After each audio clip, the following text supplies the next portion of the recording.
আমরা দাঁড়িয়ে আছি টুনির বাড়িতে, এই নামাপাড়া মিলগেট বলে খ্যাত এই মিলগেট চুরি ফ্যাক্টরির পিছনে বস্তিতে। এই বস্তিতে আজকে গোপন সংবাদ পাই যে এখানে জামাল কামাল দুই ভাই, তাদের পরিবারবর্গ, জামালের ছেলে মোহন এবং কামাল, তার স্ত্রী আমেনা বেগম, ছেলে আলম, এরা সবাই ব্যবসায়ী করে। এই ব্যাপক একটি ব্যবসা এখানে চলছে। হাজার মাজার বস্তিতে যেহেতু হাজার হাজার মাদকসেবী আগে যাতায়াত করতো, সেগুলো বন্ধ করে দেওয়া হয়েছে। সেখানে পুলিশি নিয়ন্ত্রণে আছে, ফলশ্রুতিতে বিভিন্ন স্থানে ছড়িয়ে পড়েছে। আমরা সংবাদ পাচ্ছি যে বিভিন্ন স্থানে উচ্চ দামে মাদক বিক্রি হচ্ছে টঙ্গীর বিভিন্ন মহল্লায়। আমি অনুরোধ করব যে সেইগুলো সম্পর্কে আমাদের জন্য সবাই তথ্য দেয়। আজকে যে তথ্য পেয়েছিলাম, ধন্যবাদ যিনি তথ্য দিয়েছিলেন তাকে। আমরা কখনোই তথ্যদাতার নাম প্রকাশ করি না, তার পরিচয় প্রকাশ করি না, আমরা কখনোই জানাবো না, কেউ জানতে পারবে না। মহল্লাবাসী যেহেতু তথ্য দিয়েছে, এখানে এসে দেখলাম যে জামালের যে বাড়ি, সেখানে ব্যাপক পরিমাণ দেশীয় অস্ত্র আছে। কামাল আমেনের দম্পতি তাদের দোতলা ঘরে নিচতলা গরু পালছে, উপরে একপাশে কবুতর, যেন মনে হবে সাধারণ স্বাভাবিক একটি বাড়িঘর, কিন্তু তার মধ্যেই এখান থেকে মাদক ব্যবসা নিয়ন্ত্রণ করা হয়। ঢুকতেই ব্যাপক পরিমাণ জাল টাকা, সেই জাল টাকাগুলো দিয়ে তারা কী করে, সেই জাল টাকাগুলো কারা ছাপিয়েছে এগুলো উদ্ঘাটন করতে হবে। এই ব্যাপক পরিমাণ মাদকের সরঞ্জাম আছে পাশাপাশি।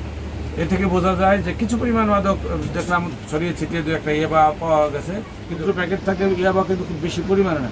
ক্ষুদ্র প্যাকেটে তো বিপুল পরিমাণে ইয়াবা সেখানে রাখা সম্ভব। তো কখন কোথায় লোকে রাখে সেটা পাওয়া দুষ্কর হলেও আমরা যেহেতু মাদকের নমুনা পেয়েছি, সরঞ্জামাদি পেয়েছি, আমরা পুরো যে প্রোগ্রামটা ভিডিও করেছি। আমাদের এগুলো অডিও ভিডিও আদালতে যেহেতু বর্তমান বিদ্যমান আইন অনুযায়ী পারমিসিবল, এগুলো আমরা আদালতে জমা দিব এবং এদের বিরুদ্ধে আমরা নিয়মিত মামলা করব। গ্রেফতার কত আলম নামে যে কামাল আমেনার দম্পতিকে আমরা গ্রেফতার করেছি। প্রথম দিকে সে তার পিতামাতাকে ওষুধ ছেড়ে নেওয়া স্বীকার করেছিল। প্রকৃতপক্ষে সেও মাদক ব্যবসায়ী, এগুলো আমরা জানতে পেরেছি। তাকে আমরা তার কাছ থেকে আরও অনেক তথ্য জানতে পারবো। কোথায় এই জাল টাকাগুলো ছাপায় সেগুলো আমাদের জানতে হবে। আমাদের এই অভিযান অব্যাহত আছে। গাজীপুর মেট্রোপলিটন পুলিশের সম্মানিত পুলিশ কমিশনার জনাব ইসরাইল হাওলাদারের নেতৃত্বে আমরা গাজীপুর মেট্রোপলিটন পুলিশ অবিরত অভিযান পরিচালনা করছি। গত মাসেও 171টি মাদক মামলা প্রদান করা হয়েছে। এই মাসেও আমাদের অভিযান অব্যাহত আছে বিভিন্ন স্থানে। তবে একটি বিষয়, এখন যেহেতু মাদক বস্তিতে থেকে ছড়িয়ে পড়ছে, বিভিন্ন স্থানে উচ্চ দামে বিক্রি হচ্ছে, মহল্লায় বিক্রি হবে, বিভিন্ন স্থানে হবে। আমাদের অনুরোধ হচ্ছে গাজীপুরবাসীর কাছে যে তথ্য দিয়ে জানাবেন, এবং যখনই মাদক গ্রেপ্তার করা হবে, মাদক সেবীকে পাওয়া যাবে, মাদক সহ পাওয়া যাবে, তখন তথ্য দিয়ে সাহায্য করার পাশাপাশি আমাদেরকে যে সিজা লিস্ট হয় সেখানে সাক্ষ্য দিবেন। আদালতে সাক্ষ্য প্রমাণ দিতে পারলে আমরা প্রত্যাশা করছি যে তাদের সাজা হবে এবং আইন প্রয়োগের মাধ্যমেই এই অপরাধ মুক্ত একটি গাজীপুর তৈরি হবে। ধন্যবাদ সবাইকে। ধন্যবাদ আপনাকে।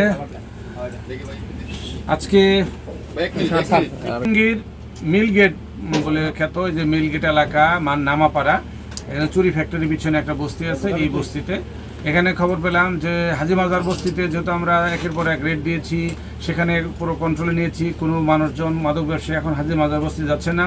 এই যে হাজার হাজার মাদক সেবী ছিল মাজার বস্তিতে যেগুলো যাতায়াত করতো, সেগুলো এখন বিভিন্ন জায়গায় ছড়িয়ে পড়েছে। আমরা খবর পেলাম যে এই চুরি ফ্যাক্টরির পিছনে এই বস্তিতে এখানে আগে থেকেই ব্যবসা করতো জামাল এবং কামাল দুই ভাই, তাদের সন্তানাদি, যেমন জামালের ছেলে মোহন এবং কামালের ছেলে আলম এবং কামালের স্ত্রী আমেনা বেগম।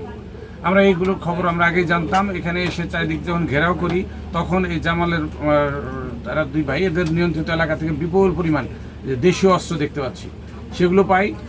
কামাল এবং আমেনা দম্পতির কক্ষে প্রবেশ করার মুখেই প্রচুর পরিমাণ টাকা, এই যে জাল টাকা, এগুলো পাওয়া যায়। এই টাকাগুলো তারা মূলত এগুলো মাদক সেবন করার কাজে ব্যবহার করে। একদম মুড়িয়ে নিয়ে তারপরে মাদক সেবন করার কাজে হয়তো তারা ব্যবহার করে।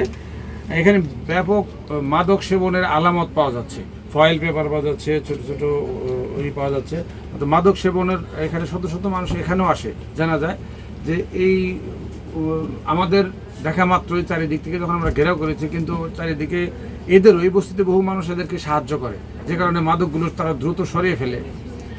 আমাদের পুলিশ নিয়মিত অভিযান করে, কিন্তু চাইলেও এই বস্তির থেকে মাদক সহ তাদেরকে গ্রেপ্তার করতে পারে না। কিন্তু আমরা যখন ব্যাপকভাবে অভিযান পরিচালনা করলাম, এদেরকে যেহেতু আমরা মাদক সরঞ্জামাদি পেয়েছি, জাল টাকা পেয়েছি, দেশীয় অস্ত্র পেয়েছি, আমরা এদেরকে আইনের আওতায় নিয়ে আসবো। এবং এদের প্রত্যেকেরই পিসিপিআর খারাপ। আর এই মুহূর্তে আমি দাঁড়িয়ে আছি এর পাশেই প্রতিবেশী টুনির ঘরে এসে ঠিকই অনুরূপ এই যে সেই টাকা, নমুনা টাকা এখানে পাওয়া যাচ্ছে। টুনি এখন পলাতক, টুনির পুরনো মামলা আছে শুনেছি। এর ঘরে এখন আমরা বিভিন্ন জায়গায় তল্লাশি করে কোনো মাদক না পেলেও এখানেও মাদকের আলামত পাওয়া যাচ্ছে। এই মাদকের বিরুদ্ধে অভিযান অব্যাহত থাকবে। আপনাদের মাধ্যমে এইটুকু জানাই যে মাজার বস্তি থেকে নির্মূল করার পর বিভিন্ন জায়গায় কিন্তু ছড়িয়ে পড়েছে। সেই জায়গায় মহল্লাবাসীর উচিত হবে, দায়িত্ব হবে আমাদেরকে সংবাদ দেওয়া মাত্রই আমরা সেখানে অভিযান পরিচালনা করব। এবং আপনাদেরকে আরও অনুরোধ করব যে স্থানীয় যে মানুষ আছে তারা যেন এগিয়ে আসে, তারা যেন সাক্ষ্য দেয় এবং আদালতে সোপর্দ করলে এদের যেন বিচার নিশ্চিত হয় এবং সাজা নিশ্চিত হয়। আমরা আইনি শাসন বাস্তবায়ন করতে চাই। এই লক্ষ্যে আমাদের অভিযান অব্যাহত আছে। গাজীপুর মেট্রোপলিটনের সম্মানিত পুলিশ কমিশনার জনাব মোহাম্মদ ইসরাইল হাওলাদারের নেতৃত্বে গাজীপুর মেট্রোপলিটন পুলিশ অবিরত এই অভিযান পরিচালনা করছে। ধন্যবাদ সবাইকে।